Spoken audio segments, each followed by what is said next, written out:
If we build on the metaphor that I've used several times on this podcast, where your well being is the foundation and the roof and the ceiling represents your success, I would say that our relationships are the framing and walls of our home. The right friends can encourage you, help you grow, and call you out when you're not being your best self.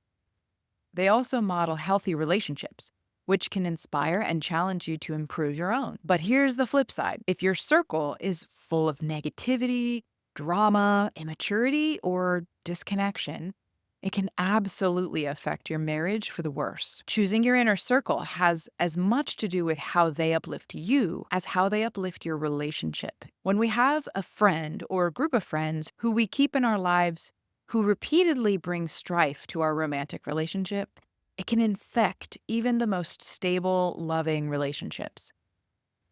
Trust can erode in these scenarios in a few different ways. On one hand, our partner might feel judged by us for their friendship choices. On the other, we might feel like our boundaries have been crossed, or like there's a misalignment in their integrity, where their values no longer align with this person or these people, but they continue to invest in these relationships. A natural part of this core community in our lives is support during the challenging times. But you and I both know there's a fine line between using friendships to support our marriage and using them to escape it. If we're venting about our spouse to friends who aren't trained to handle that kind of emotional unloading, friends who might take sides, fuel your frustration, or hold on to your grievances long after you've moved on. One of my favorite tools of Brené Brown's is Braving Trust, the acronym, in which she breaks down the 7 components of trust that must all be present. The V in braving stands for vault. That speaks to our need for holding confidential any information or experiences that are not yours to share. Because we are a couple and each have our individual experiences within a marriage, it can be tricky to navigate what and with whom it is appropriate to share. A concept that can do wonders for a healthy marriage is practicing fierce loyalty to our spouse's emotional safety. It's his job to protect my heart and my emotional safety, and it's mine to safeguard his. Before we dig in, I want to take a quick pause to let you know about a free resource I made for you. If you've ever felt like your relationship is shifting and wondered, how do we grow closer through this season of change, not further apart? This is for you. I created the Conscious Partnership Starter Kit as a free guide to help you and your partner navigate growth together without losing yourselves in the process.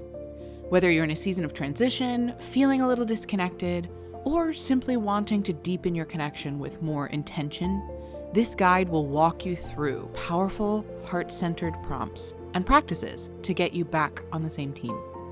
Because your relationship deserves more than maintenance. It deserves conscious tending, courageous conversations, and the kind of clarity that helps you move forward together. So grab your free copy at ellenbrowencoaching.kit.com/partnershipkit or head to the link in the show notes. And now, back to today's episode.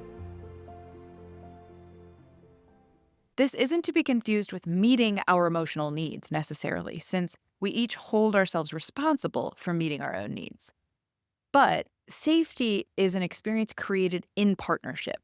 So when we hold ourselves responsible for the other's sense of safety, it means trust can be fostered since we don't feel the need to protect ourselves from the other.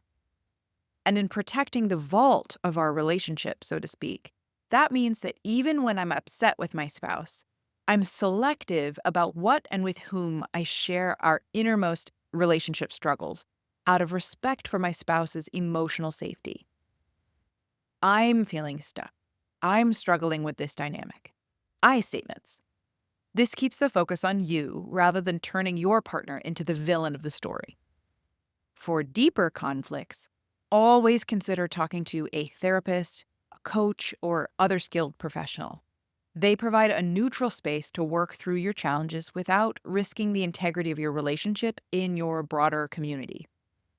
Another option is to engage a couples therapist or coach who can facilitate a productive conversation and help you work through the challenges together in real time. Building a marriage isn't just about the two people in it. It's about creating a rich, supportive ecosystem of connections that help you both thrive. Strong friendships add depth and perspective to your relationship, reminding you that love doesn't exist in a vacuum. Your marriage is like the heart of the village. Your village is the life force that keeps things flowing and functioning. If you enjoyed today's episode, please show your support by rating and reviewing in your app of choice. It would truly mean the world to me to hear from you.